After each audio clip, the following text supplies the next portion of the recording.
오늘 우리에게 주신 하나님의 말씀은 고린도전서 1장 18절에서 25절까지 말씀입니다. 십자가의 도가 멸망하는 자들에게는 미련한 것이요 구원을 받는 우리에게는 하나님의 능력이라. 기록된 바 내가 지혜 있는 자들의 지혜를 멸하고 총명한 자들의 총명을 패하리라 하였으니, 지혜 있는 자가 어디 있느냐? 선비가 어디 있느냐? 이 세대의 변론가가 어디 있느냐? 하나님께서 이 세상의 지혜를 미련하게 하신 것이 아니냐? 하나님의 지혜에 있어서는 이 세상이 자기 지혜로 하나님을 알지 못하므로 하나님께서 전도에 미련한 것으로 믿는 자들을 구원하시기를 기뻐하셨도다.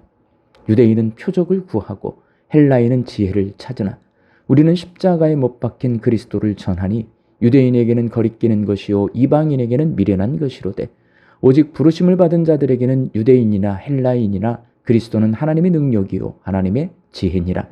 하나님의 어리석음이 사람보다 지혜롭고 하나님의 약하심이 사람보다 강하니라. 아멘. 사도 바울은 파당을 지어서 다투고 있는 고린도 교회 성도들이 파당을 허물고 예수님과 교제하려면 복음 위에 믿음을 세워야 한다고 말했는데, 오늘 본문 말씀에서는 그 복음의 핵심이 십자가의 도라고 말하고 있습니다. 본문 18절 말씀입니다. 십자가의 도가 멸망하는 자들에게는 미련한 것이요 구원을 받는 우리에게는 하나님의 능력이라. 십자가의 도에서 도는 헬라어로 로고스입니다. 이는 단순한 말이 아니라 세상이 돌아가는 원리와 이성을 뜻합니다. 바울은 세상의 논리가 아닌 십자가의 논리만이 교회를 교회되게 하며 우리를 예수 그리스도와 연합하게 한다고 말합니다. 바울은 고린도 교회 성도들이 십자가의 도에 대해서 제대로 알고 믿어야 예수님과 교제하고 예수님이 머리가 되신 교회가 될 수 있다고 말합니다. 그렇다면 십자가의 도는 과연 무엇일까요? 십자가의 도는 세상의 지혜로는 이해할 수 없고 깨달을 수 없는 하나님의 능력과 지혜입니다. 본문 21절 말씀입니다. 하나님의 지혜에 있어서는 이 세상이 자기 지혜로 하나님을 알지 못하므로 하나님께서 전도에 미련한 것으로 믿는 자들을 구원하시기를 기뻐하셨도다. 하나님의 아들이신 예수님께서 십자가에서 죽으심으로 말미암아 사람들의 죄를 대속하셨다는 것이 바울이 전한 복음이고 이것이 십자가의 도입니다. 바울은 이 도를 전했는데 표적을 찾는 유대인에게는 거부감을 갖게 했고 지혜를 찾는 헬라인에게는 미련한 말로 들렸습니다. 유대인들은 나무에 달려 죽는 것은 하나님께 저주를 받은 것으로 생각합니다. 만일 예수님이 십자가에서 죄인들을 구원하셨다면 홍해를 가른 모세나 여리고 성을 함락시킨 여호수아나 죽지 않고 승천한 엘리야처럼 예수님도 십자가에서 죽지 않고 살아나셨어야 유대인들이 십자가의 도를 믿었을 텐데, 십자가에서 숨을 거두셨으니 예수님이 하나님께 저주를 받아서 죽은 것으로 생각하고 십자가의 도에 대한 거부감을 갖게 되었습니다. 철학적 지혜를 추구하는 헬라인들에게 있어서 지혜는 자기의 우월함을 드러내고 자랑하는 수단입니다. 지혜를 가진 사람은 위대한 선생이 되고 높은 자리에 앉습니다. 그런데 십자가의 도는 자랑할 만한 것이 못 됩니다. 남을 위해 낮아지고 내가 죽어서 남을 살리는 것은 헬라 철학적 사고로는 지혜도 아니고 조금도 이해할 수 없는 말입니다. 내가 높아져야 하는데 왜 낮아지는지를 이해할 수 없고 내가 어떻게든 살아야 하는데 내가 왜 죽어서 남을 살리는지를 이해할 수 없어서 십자가의 도를 미련한 것으로 생각합니다. 여기서 미련하다는 헬라어 모리아로 어리석음 혹은 바보 같은 짓을 의미합니다. 멍청이라는 뜻을 가진 영어의 모론이 여기서 유래되었습니다. 헬라인들에게 십자가의 도는 예수님이 바보 같은 짓을 한 것처럼 들렸습니다. 이렇게 십자가의 도는 아무나 깨달을 수 있는 것이 아닙니다. 하나님의 부르심을 받은 사람만이 깨달을 수 있고 믿을 수 있습니다. 본문 24절 말씀입니다. 오직 부르심을 받은 자들에게는 유대인이나 헬라인이나 그리스도는 하나님의 능력이요 하나님의 지혜니라.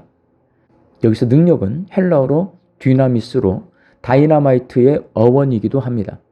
세상의 지혜는 사람의 겉모습을 바꿀 뿐이지만 십자가의 능력은 죄인을 파괴하고 새로운 피조물로 재창조하는 폭발적인 힘입니다. 하나님께서는 세상의 잘난 자들을 택하지 않으시고 오히려 미련하고 약한 우리를 부르셔서 이 십자가의 신비를 믿게 하셨습니다. 그리하여 스스로 지혜롭다 여기는 자들을 부끄럽게 하셨습니다. 우리가 십자가를 믿게 된 것은 우리의 지능이 높아서가 아니라 전적인 하나님의 은혜요 부르심 덕분입니다. 그러므로 십자가 앞에 선 자는 그 어떤 자기 자랑도 할 수 없으며 오직 주님만을 자랑하게 됩니다. 사랑하는 광주 양림교회 성도 여러분, 십자가의 도는 아무나 깨달을 수 있는 것이 아닌데 하나님이 미련한 우리를 택하사 그것을 깨닫게 하셨고 믿게 하셔서 구원에 이르게 하셨습니다. 하나님의 능력과 지혜인 십자가의 도를 믿는 사람은 예수님처럼 낮아지고 내가 죽어 남을 살리는 사람이 됩니다. 고린도 교회의 분열은 내가 살아 있었기 때문에 일어났습니다. 십자가의 도를 아는 사람은 내가 죽고 내 안에 그리스도가 살게 합니다. 내가 낮아질 때 비로소 형제가 보이고 자매가 보입니다. 그러니 내가 죽어서 예수님의 몸된 교회 공동체가 살아야 하고 내가 낮아져서 교회를 살려야 합니다. 세상은 네 권리를 챙겨라, 남보다 앞서가라고 말하지만 십자가는 밀알 하나가 땅에 떨어져 죽어야 많은 열매를 맺는다고 가르칩니다. 손해보는 것 같고 미련해 보여도 그것이 사람을 살리고 영혼을 얻는 하나님의 가장 높은 전략입니다. 그러니 세상의 지혜가 아닌 십자가의 지혜를 구해야 합니다. 성도는 교회 공동체 안에서 예수님과 교제하는 법을 배워야 하고 예수님처럼 낮아지고 내가 죽어 남을 살리는 법을 배우고 훈련받아야 합니다. 십자가의 도를 믿는 광주 양림교회 성도들이 예수님과 교제하며 낮아지고 내가 죽어 남을 살리는 성도들이 되시기를 바랍니다. 우리의 믿음의 선배들이 십자가의 도를 따라 이 땅에 복음의 씨앗을 심었듯이 이제 우리가 그 바톤을 이어받아 세상의 화려한 표적이나 허망한 지혜를 쫓지 말고 오직 하나님의 능력인 십자가를 붙들어야 합니다. 우리가 예수님처럼 낮아지고 내가 죽어 남을 살리는 삶을 선택할 때 우리 교회를 통해 세상은 진정한 하나님의 지혜를 보게 될 것입니다. 오늘 하루도 십자가의 도를 가슴에 품고 세상 속에서 승리하시는 우리 양림교회 성도들이 되시기를 주의 이름으로 축원합니다. 함께 기도하겠습니다. 하나님의 능력과 지혜를 나타내는 예수님의 십자가를 바라보게 하여 주옵소서. 그 십자가 앞에서 나를 부르신 하나님께 감사함으로 화답하게 하여 주옵소서. 예수님의 십자가의 능력만을 자랑하는 사람으로 변화되게 하여 주옵소서. 십자가에 달리신 예수님이 낮아져서 남을 살렸듯이 나도 낮아져서 남을 섬기며 살려내게 하여 주옵소서. 이 한 주간도 우리 양림의 성도들이 함께 기도합니다. 가정의 달 5월에 살고 있는 우리 양림의 자녀들이 부모를 공경하고 사랑과 은혜에 감사하는 가정이 되게 하여 주옵소서.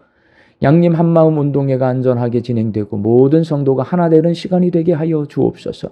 우리 교회가 후원하고 있는 화순 주산교회 성도들이 성령 충만함으로 예배드리고 지역사회의 빛과 소금의 역할을 감당케 하여 주옵소서. 이 한 주간도 하나님 주시는 일용할 양식을 거두며 감사와 자족함으로 살아가는 양림의 성도들 되게 하여 주시옵시고 흩어져 살고 있는 내 가족과 자녀들이 십자가에 달리신 주님을 바라보며 예수님을 닮아서 낮아져서 남을 살리는 삶을 살게 하여 주옵소서. 육신 연약하여서 낫기를 간구하는 환우들 불쌍히 여겨 주시어서 예수 그리스도의 능력으로 치유함을 얻게 하여 주시옵시고 오랜 시간 침상에 누워 계시는 장기 환우들과 어르신들이 천국 소망 붙들고 오늘 이 하루를 살게 하여 주옵시며 애쓰고 힘써서 돌보는 가족들 위해 새 힘을 더하여 주옵소서. 예수님의 이름으로 기도하옵나이다. 아멘.